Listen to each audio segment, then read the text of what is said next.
देखिए, सभी लोग इस बात को समझ लें, ये जो माननीय राष्ट्रीय पिछड़ा होगी और हम उसे लागू कराने का सभी लोग मिलकर के कार्य करें। मैं कभी भी कोई भी शब्द मैं करके नहीं बोलता हूं, मैं हम करके बोलता हूं, क्योंकि ऐसा कोई व्यक्ति अकेला हो ही नहीं सकता है जिसके सिंगल प्रयास से कोई भी चीजें संभव हो। जब हम सभी लोग मिलकर के प्रयास करते हैं और सार्थक दिशा में कार्य करते हैं, तो हमारे जिस भी उद्देश्य के लिए हम बैठे हुए होते हैं वह उद्देश्य हमारा पूरा होता है। और हमारा उद्देश्य जो नौकरी प्राप्त करना है वह पूरा होकर रहेगा, ये लोग अपने मन में जान लीजिए आप। लेकिन किसी भी तरीके से ये आंदोलन हमेशा के लिए चलता रहना चाहिए, आंदोलन को सार्थक दिशा देते रहना चाहिए, आंदोलन में संख्या बढ़ाने की बात करते रहना चाहिए और आंदोलन में लगातार लोगों को भेजते रहना चाहिए। आंदोलन कभी भी हमारा रुकना नहीं चाहिए, तभी हम लोगों को नौकरी मिल पाएगी। इस बात को आप सभी लोग अच्छे से समझ। पिछड़ा वर्ग आयोग की रिपोर्ट है। मेरे ऐसे कई साथी यहाँ पर भी मौजूद हैं जिनकी समझ में ये नहीं आ रहा है कि ये 5844 का मामला क्या है।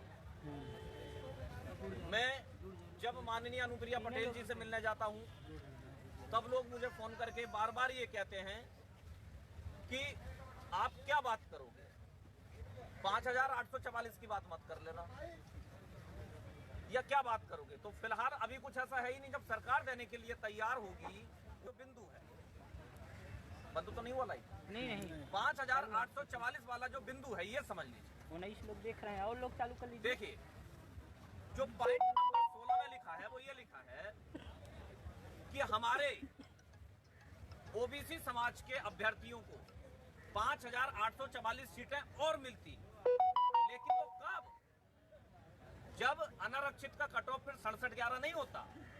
अनारक्षित के नीचे गुणांक के लोग भी लग गए, इसलिए वो कट ऑफ नीचे आ गया 67-11। अब वो कट ऑफ आ गया यूआर का नीचे 67-11। अगर हम 5844 सीटें और मिल जाती तो यूआर का कट ऑफ 69 के आसपास होता।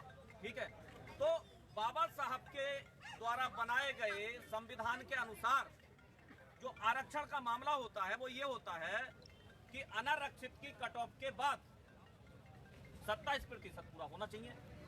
तो पॉइंट नंबर 10 में साफ साफ ये लिखा है कि अनारक्षित की कट ऑफ 67-11 के बाद मात्र 2637 अभ्यर्थी सेलेक्ट किए गए हैं, क्योंकि संविधान यही कहता है कि अनारक्षित की कट ऑफ के बाद 47 वाला बिंदु। तो दोबारा मैं समझा, राज्य मिल जाती तो अनारक्षित का कट ऑफ ऊपर होता, तो वास्तव में हम लोगों को 5844 में मतलब सम्मिलित हो जाते, फिर बाद में चाहे कुछ भी होता, ये वास्तविकता है।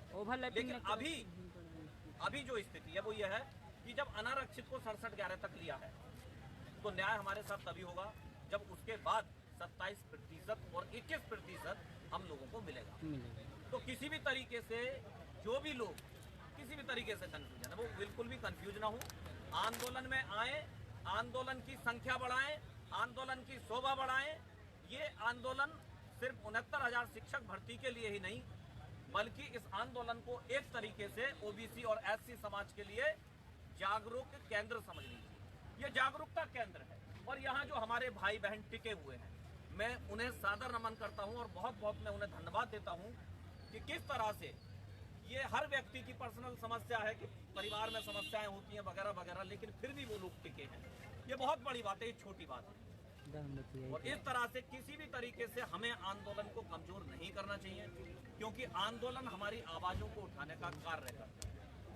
हमारे माननीय आयोग की रिपोर्ट लागू होगी, अवश्य होगी, और हम उसे लागू कराने का सभी लोग मिलकर के कार्य करेंगे। मैं कभी भी कोई भी शब्द मैं करके नहीं बोलता हूं, मैं हम करके बोलता हूं, क्योंकि ऐसा कोई व्यक्ति अकेला हो ही नहीं सकता है जिसके सिंगल प्रयास से कोई भी चीजें संभव हो।